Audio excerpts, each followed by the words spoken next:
여러분, 오늘 우리가 함께 나누게 될 말씀은 부자 청년에 관한 말씀입니다. 우리가 너무나 잘 아는 말씀이죠.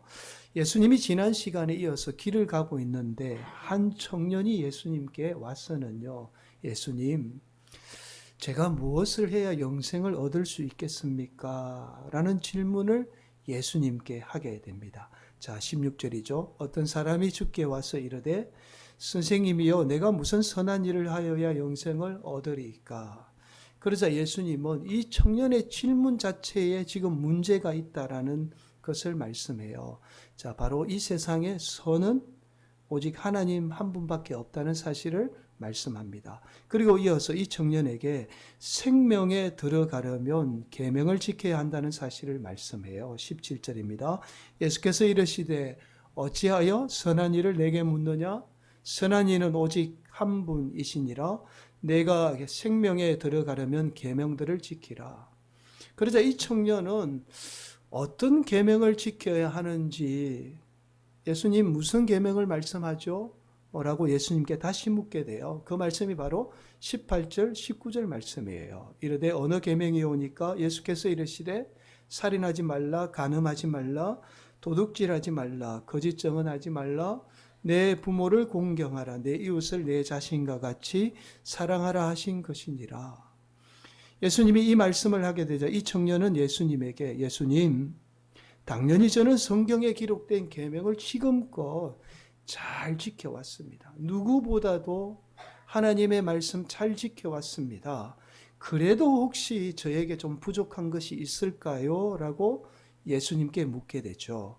여러분, 이 청년은 어떠한 이유에서인지는 모르지만 오늘날로 말하면 젊은 나이에 좋은 차도 타고 겉으로 보기에도 화려한 옷을 입고는 흔히 말하는 세상적으로나 이 신앙적으로 부족함이 없던 청년이었습니다.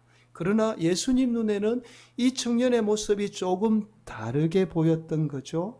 자, 그래서 마가복음에 의하면 이렇게 말씀하죠. 마가복음 10장 21절 말씀입니다. 예수께서 그를 보시고 사랑하사 이르시되, 사랑했다는 거예요. 그 청년을 사랑하며 이르시되 내게 아직도 한 가지 부족한 것이 있으니, 이 청년에게 부족한 것이 보였다는 거예요. 가서 내게 있는 것을 다 팔아 가난한 자들에게 주라. 그리하면 하늘에서 보화가 내게 있으리라. 그리고 와서 나를 따르라 하시니, 이렇게 말씀하고 있습니다. 그를 보시고 사랑하사 이르시되 내게 아직도 한 가지 부족한 것이 있으니. 여러분, 세상 사람들이 볼 때에 젊은 나이에 돈을 많이 소유해서 성공한 처럼 보여도 예수님 보기에는 이 청년에게 무엇인가 부족한 것이 보였던 거죠. 여기에서 부족하다라는 말은 이 부자 청년에게 겉으로 볼 수 없는 무엇인가 문제가 있다라는 말씀이에요. 신앙적으로 문제가 있다는 말씀이죠. 그래서 예수님은 이 청년을 사랑하는 마음에 안타까워하며 이렇게 말씀합니다. 21절입니다. 함께 봉독할까요? 예수께서 이르시되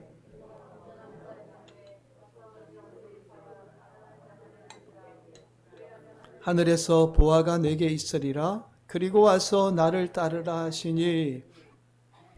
여러분, 예수님은 이 청년의 문제가 바로 이 청년이 평소에 그렇게 자랑스럽게 여겼던 물질이라는 사실을 알게 됩니다. 자, 그래서 예수님은 이 청년에게 단순히 예수님을 따르라 라고 말씀하지 않고 어떻게 해요? 이 부자 청년을 괴롭히는 물질을 다른 사람들에게 나누어 주고 나를 따를 것을 지금 말씀하고 있습니다. 그러나 22절은 이렇게 말씀하죠. 그 청년이 재물이 많음으로 이 말씀을 듣고 근심하며 가니라. 여러분, 아마도 이 청년이 예수님에게 영생을 얻는 방법에 관해서 물었다는 것은 평소에 예수님을 하나님의 아들이라고 믿었다는 증거예요. 여러분, 예수님을 하나님의 아들이라고 믿지 않았다면 예수님께 나아와 영생에 관한 질문조차 하지 않았을 겁니다. 또한 다른 한편으로는 예수님이 이 청년을 사랑했다라고 말씀하는 것으로 보아 평소에도 이 청년이 이 예수님을 열심히 따르며 예수님의 말씀에 귀를 기울였던 청년, 그러니까 예수님이 이 청년을 잘 알고 있었던 청년일 가능성이 크죠. 이 말은 곧 예수님을 따르는 삶만이 진리라는 사실을 알고 있었다는 거예요, 이 청년이. 그러나 청년은 삶에 있어서, 자신에게 있어서 젊은 나이에 돈 많이 벌고 젊은 나이에 내가 세상 사람들에게 성공했다라는 그 자랑인 물질이 오히려 예수님을 따르지 못하게 하는 원인이 되고 맙니다. 예수님은 물질 때문에 예수님을 따르지 못하던 이 청년의 모습을 안타까워하며 이렇게 말씀하죠. 23절 말씀이에요. 다시 너희에게 말하노니 낙타가 바늘기로 들어가는 것이 부자가 하나님 나라에 들어가는 것보다 쉬우니라 하시니. 여러분, 우리가 너무나 잘 아는 말씀이죠. 부자가 천국에 들어가는 것이 마치 낙타가 바늘귀 있죠. 여러분, 우리 친구들 바늘 알죠? 바늘. 실로 꼬매는 바늘에 보면 구멍이 나 있죠? 조그마한 구멍. 그걸 바늘귀라고 합니다. 낙타가 바늘귀에 들어가는 것보다 부자가 천국에 들어가는 게 더 힘들다는 말씀이죠. 이 말씀을 듣게 되자 제자들이 깜짝 놀라게 돼요. 25절입니다. 제자들이 듣고 몹시 놀라 이르되 그렇다면 누가 구원을 얻을 수 있으리까? 예수님 무슨 말씀하세요? 우리가 지금껏 배워온 하나님의 말씀인 구약 말씀은 하나님 잘 믿으면 우리가 반드시 물질의 복을 받는다고 말씀하는데, 아니 부자가 천국에 들어가는 것이 낙타가 바늘귀에 들어가는 것보다 어렵다니요. 제자들이 깜짝 놀라며 예수님께 반문을 하게 된 거예요. 여러분, 제자들은 그동안 제자들이 알고 있던 구약의 말씀과 또한 제자들이 알고 있던 사실과 전혀 상반된 말씀을 지금 예수님이 하고 있는 거예요. 그 당시 문화에서는 이 말씀이 도저히 이해가 안 되는 말씀이었던 거죠. 그러자 예수님의 말씀에 놀라지 않을 수 없었던 겁니다. 여러분, 예수님의 말씀대로라면 부자는 어때요? 절대로 천국에 들어갈 수 없죠. 그러나 예수님은 제자들에게 이렇게 말씀하죠. 26절. 예수께서 그들을 보시며 이르시되 사람으로는 할 수 없으나 하나님으로서는 다 하실 수 있느니라. 아멘이 왜 이리 크죠? 부자가 천국에 들어갈 수 있다는 말씀이라서 아멘이 큰가요? 부자가 천국에 들어가는 것이 마치 낙타가 바늘귀에 들어가는 것처럼 불가능해 보여도 하나님은 다 하실 수 있다는 말씀이죠. 여러분, 이 말씀은 부자가 천국에 들어가는 것이 마치 낙타가 바늘귀에 들어가는 것보다 어렵다는 말씀 그대로 어렵다는 단순한 말씀이 아니라는 사실을 이 26절이 뒷받침하고 있습니다. 자, 그러자 이번에는 가만히 듣고 있다가 베드로가 예수님께 이렇게 반문해요. 27절입니다. 이에 베드로가 대답하여 이르되 보소서 우리가 모든 것을 버리고 주를 따라 싸운데 그런즉 우리가 무엇을 얻으리까?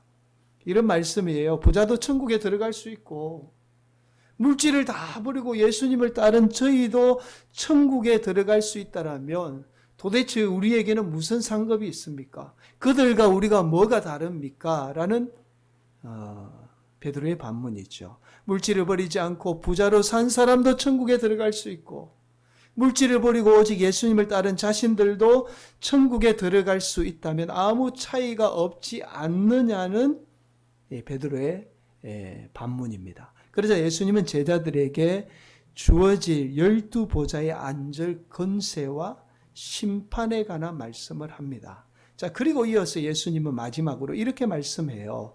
또 내 이름을 위하여 집이나 형제나 29절이죠. 형제나 자매나 부모나 자식이나 전토를 벌인 자마다 여러 배를 받고 또 영생을 상속하리라.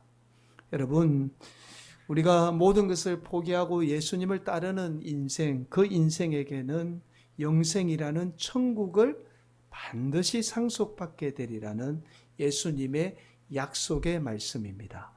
여러분, 오늘 본문 말씀을 살펴보게 되면 이 부자 청년은 자기 모순에 빠져 있다는 사실을 우리가 발견하게 돼요. 이 말은 예수님을 따르는 것이 진리라는 사실을 알면서도 물질 때문에 예수님을 따르지 못하는 모습을 발견하게 됩니다. 이 부자 청년은요, 평소 예수님의 가르침에 따라서 물질을 가난한 사람에게 나누어 주고 예수님을 따라야만이 영생을 얻게 된다는 사실을 알고 있었습니다. 그러나 결국에는 이 부자 청년이 가지고 있던 이 물질로 인해서 예수님을 따르지 못하죠. 여러분, 이러한 모습은 비단 이 청년만의 모습이 아니라 오늘날 교회나 우리 성도들이 빠져 있는 모순이기도 해요. 여러분, 지금껏 우리는 하나님을 잘 섬기게 되면 필연적으로 주어지는 것이 바로 물질의 복이라고 그렇게 알고 있었어요. 교회가 지금껏 그렇게 가르쳐 왔습니다. 자, 실제로 우리가 하나님의 말씀으로 믿는 구약의 말씀에 의하면 물질 또한 하나님이 주시는 복이라고 말씀합니다. 그러나 우리는 오늘 본문의 예수님의 말씀이죠. 부자가 천국에 들어가는 것이 낙타가 바늘기에 들어가는 것보다 어렵다는 이 말씀 때문에 마치 부자가 되면 천국에 들어갈 수 없다는 생각을 해요. 그래서 성도의 가난이 마치 미덕처럼 여겨져 왔습니다. 또한 부자에 대한 부정적인 시선을 가지고 있는 것이 오늘날 성도들의 모습이죠.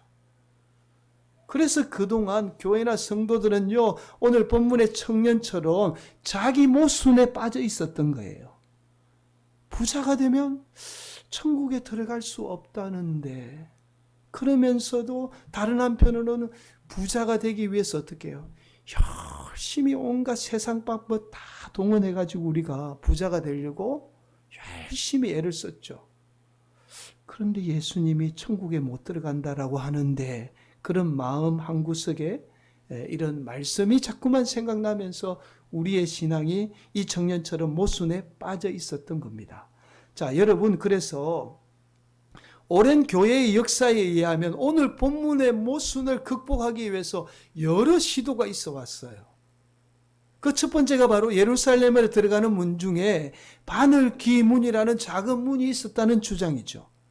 낙타가 이 바늘기 문을 통과하기 위해서 짐을 내려놓고 다음에 이 낙타의 무릎을 꿇게 해서 이 낙타가 기어서 통과하는 문이 있었다는 거예요. 이러한 주장을 최초로 한 학자가 11세기 동방교회의 테오필렉트라는 학자입니다. 이 학자에 의해서 주장이 되었죠. 그러나 고고학 자료에 의하면 예루살렘에 그런 문이 있었다는 믿을 만한 자료나 증거가 없어요. 여러분, 우리가 상식적으로 생각해도 문에다가 낙타만 따로 들어가는 문, 작은 문을 만들어서 낙타의 짐을 내리고 다시 들어가서 그 무거운 짐을 낙타의 등에 다시 지우고는 그런 번거로움을 감수하면서까지 그렇게 성문을 만들 특별한 이유가 없어요. 그냥 사람과 같이 지나가면 되죠. 뭐 번거롭게 그렇게 합니까?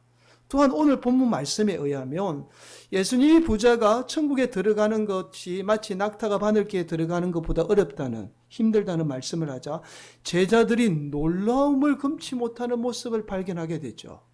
여러분, 만약에 테오필렉트의 주장처럼 예수님의 말씀이 바늘기 문이었다면 제자들이 그렇게 놀라지 않았을 거예요. 이렇게 반응했겠죠. 예수님, 부자가 천국에 들어가는 것 참 힘들겠네요.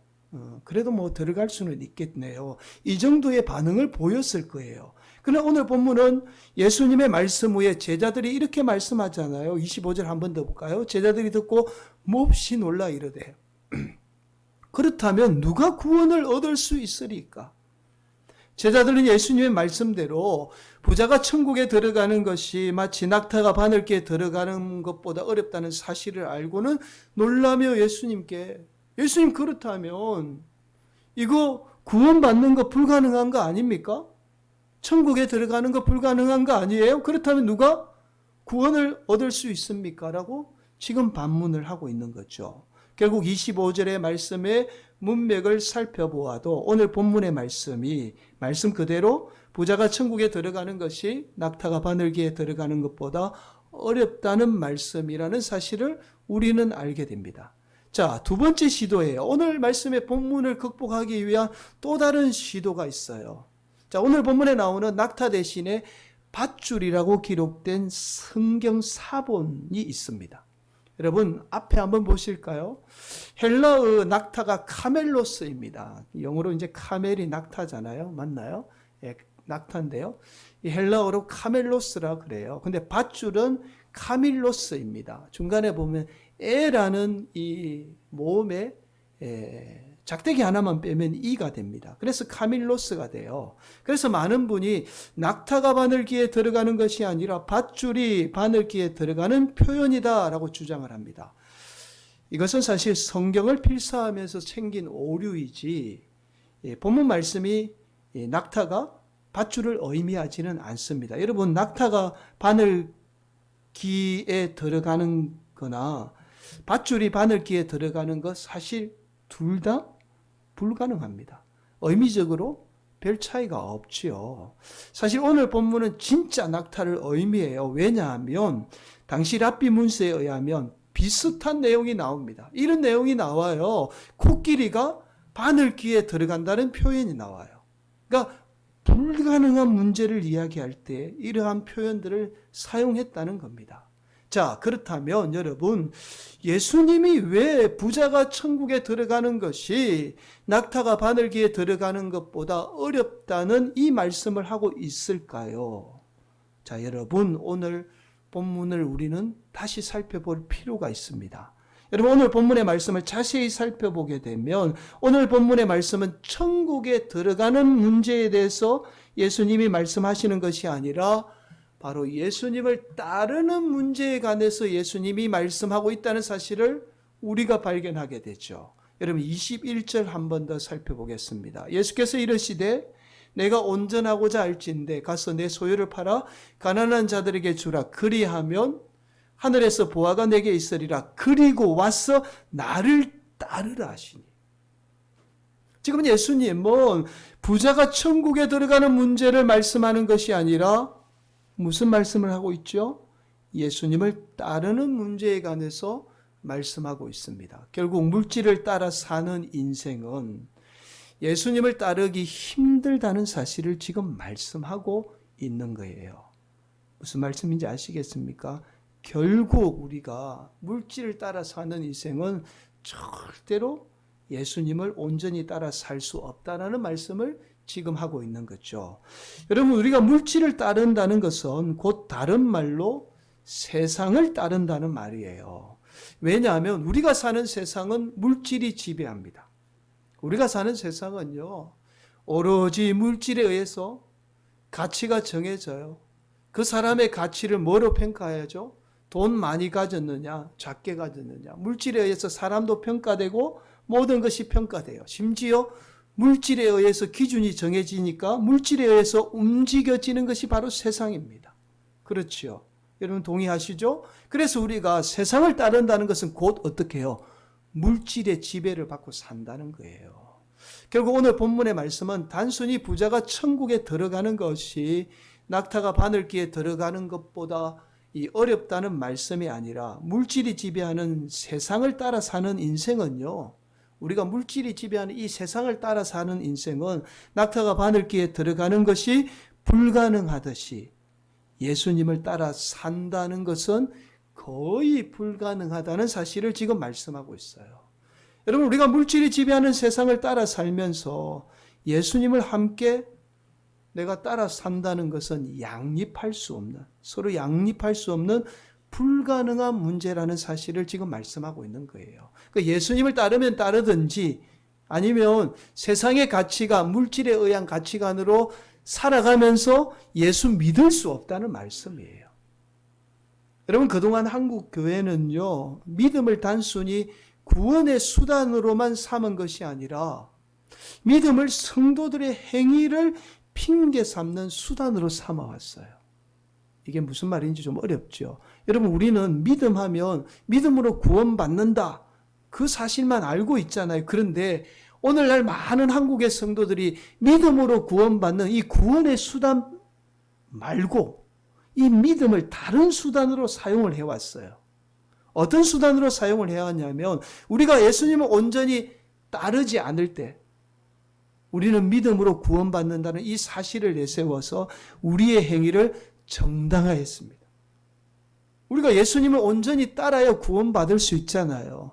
근데 많은 성도들이 예수님을 온전히 따르지 않으면서 이래요. 믿음으로 구원받는데 우리가 행위가 뭐가 중요해? 라고 믿음을 어떻게 사용했다고요? 구원의 수단이 아니라 우리 행위에 대한 핑계의 수단으로 삼아왔다라는 겁니다. 이러한 사실은요, 그동안 한국 교회가 가지고 있던 믿음에 대한 잘못된 정의 때문이에요. 여러분, 믿음은 반드시 따름이라는 행위를 수반하게 돼요. 우리가 믿음이 있고 온전한 믿음을 가지게 되면 반드시 예수님처럼 따라 살게 됩니다. 이것이 바로 믿음이죠. 행위를 강조하는 것이 아니라 반드시 따르게 되는 거예요. 사랑하는 성도 여러분, 오늘날 한국 교회뿐만 아니라 많은 성도가 여전히 물질이 지배하는 세상을 따르면서 예수님을 따르는 자기 모순에 빠져 있어요. 아니, 예수님을 믿는 거는 예수님 믿는 거고, 내가 세상에 돈이 필요하고 돈 많이 버는 것도 또 필요하지 라는 이러한 자기 모순에 빠져 있는 거예요. 저와 여러분이 예수님을 따르게 되면 반드시 필연적으로 뒤따르는 것이 예수님처럼 살게 돼요.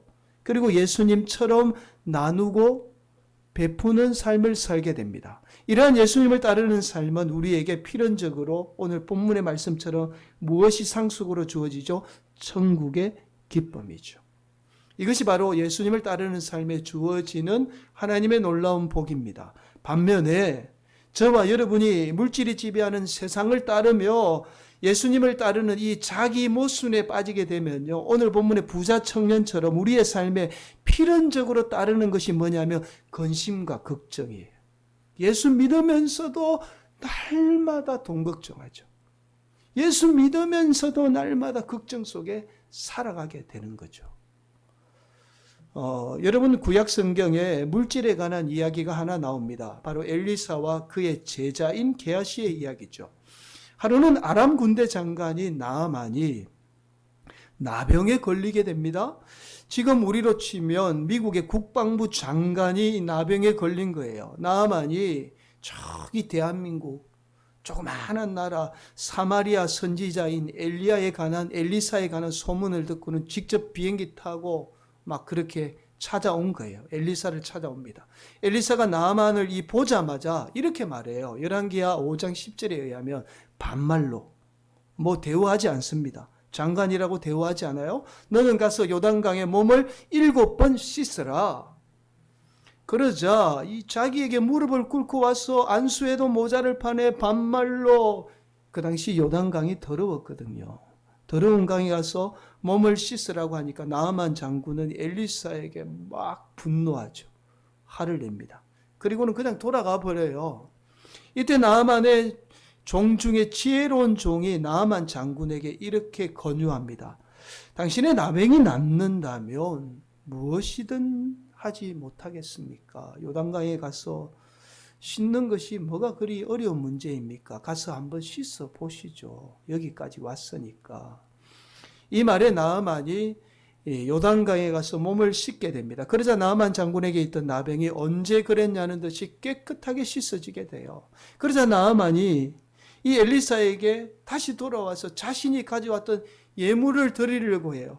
이 많은 것 좀 받아주세요. 내가 나병이 씻었으니까 감사한 마음으로 그냥 드립니다라고 했는데 엘리사는 그 많은 예물을 거절합니다. 자, 그런데 엘리사의 사안이에요. 가만히 보니까 그 돈이 좀 꽤 되거든요.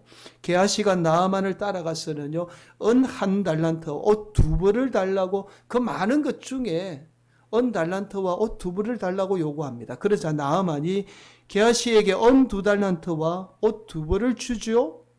그런데 놀라운 사실은 이 게하시가 자신이 이 은 2달란트와 옷 2벌을 받자마자 이 옷 2벌 때문에 나아만에게 있던 문둥병이 자신에게 그대로 옮겨지게 돼요. 여러분, 사실 이 게하시가 받은 은 2달란트는 제가 지난번에 설명을 드렸죠. 어마어마한 돈입니다. 이 당시 은 한 달란트가 60kg입니다. 은 한 달란트가 당시 노동자 6,001 동안 일한 임금이에요. 오늘날 대략 10만 원만 잡아도 은 한 달란트는 18억이라는 돈입니다. 그러니까 2달란트를 받았으니까 약 36억의 돈을 받은 거예요. 36억 하면 쉽게 뿌리칠 수 없는 유혹이죠. 평생 선지자의 제자로 고생하며 살지 않아도 떵떵거리며 먹고 살 수 있는 어마어마한 금액이에요. 그래서 게하시가 모든 거 다 포기하고 달려가서는요, 은 10달란트 중에서 한 달란트만이라도 자신에게 달라고 요구한 거예요. 여러분, 이 게하시의 사건은 단순히 물질에 관한 이야기가 아닙니다. 우리가 물질이 지배하는 세상을 따라 살게 되면 우리는 온전히 주님을 따르지 못하는 영적인 나병에 걸리고 만다는 사실을 영적으로 말씀하고 있어요. 여러분, 나병이라는 것이 감각을 잃게 만드는 질병입니다. 우리가 물질이 지배하는 세상을 따라 살게 되면요, 우리의 삶의 방향 감각을 잃게 돼요. 오로지 물질에 의해서 살아갑니다. 여러분, 삶의 방향 감각을 잃는 것만큼 우리가 근심과 고통스러운 게 없어요.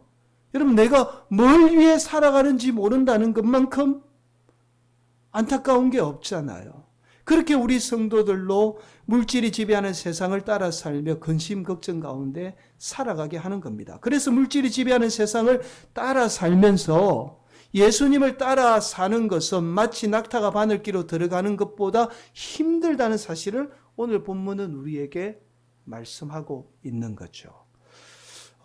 여러분, 미국의 유명한 작가 중에 데이비드 포스터 윌리스라는 분이 계세요. 이분이 캐니언 대학교 졸업식에서 졸업생을 위한 연설이 지금까지도 많은 사람들에게 해자되고 있습니다. 아주 유명한 연설로 우리에게 해자되고 있어요. 이런 내용입니다. 여러분, 앞에 PPT 한번 보실까요? 우리에게 아주 중요한 의미를 줘요. 모든 사람은 숭배한다. 무엇을 숭배할 것인지가 선택으로 남을 뿐이다. 신을 숭배의 대상으로 선택하는 확연한 이유는 다른 숭배 대상은 당신을 산채로 삼켜버리기 때문이다. 하나님을 숭배하지 않고 다른 것을 숭배하면 그 숭배의 대상이 반드시 우리를 어떻게 해요? 삼켜버린다는 거예요. 우리의 인생을. 돈과 재물을 숭배하면 아무리 가져도 만족을 얻지 못한다. 삶의 진정한 의미를 거기서 얻으려 하면 충분히 소유했다는 기분이 들지 않는다. 그게 실상이다. 몸과 미모와 성적 매력을 숭배해보라. 널 자신이 못생겨 보이고 나이 들어 노화가 포신하기 시작하면 실제로 땅에 묻히기도 전에 1000만 번을 미리 죽는다. 권력을 숭배하면 결국 자신이 한없이 나약하게 느껴지고 두려워진다. 똑똑해 보이는 지성을 숭배해보라. 결국 자신이 늘 발각되기 직전에 미련한 사기꾼처럼 느껴진다. 보시다시피 이런 종류의 숭배는 교활해서 그 자체가 악이나 죄로 여기지 않는다. 사랑하는 성도 여러분, 데이비드 포스터 윌리스 말 가운데 마지막 말인 이런 종류의 숭배는 교활해서 그 자체가 악이나 죄로 여기지 않는다는 말에 우리가 한 번 더 귀를 기울여야 할 필요가 있습니다. 바로 우리가 온전히 예수님을 따르는 삶을 살지 않으면 세상을 따르며 사는 것이 우상 숭배, 즉 악이나 죄라는 사실을 전혀 인식하지 못하며 살게 된다는 거예요. 그 우상 숭배가 우리의 삶을 통째로 삼켜버려도 전혀 모르며 살아가게 된다는 거예요. 사랑하는 성도 여러분, 우리가 반드시 온전히 주님을 따라야 하는 이유입니다. 오늘도 우리 성도들이 우리 예수님처럼 나누고 베푸는 삶을 사시기 바랍니다. 그러면 여러분에게 주어진 물질이요, 여러분의 삶의 방향을 잃게 만드는 여러분의 삶의 근심과 걱정이 우리 자녀들의 삶의 근심과 걱정의 원인이 아니라 오히려 물질이요, 하나님의 나라인 천국을 누리는 도구가 돼요. 물질이 그렇게 귀하게 쓰임을 받게 되는 겁니다. 여러분이 물질을 나누고 베풀면 여러분뿐만 아니라 그 물질 때문에 많은 사람들도 천국의 기쁨을 함께 누리게 돼요. 사랑하는 성도 여러분, 오늘도 우리 성도들이 우리 주님을 온전히 따라 여러분이 가지고 있는 작은 물질이라도 나누고 베푸는 삶을 사는 복된 성도들이 되시기를 예수님의 이름으로 간절히 축원을 드리겠습니다.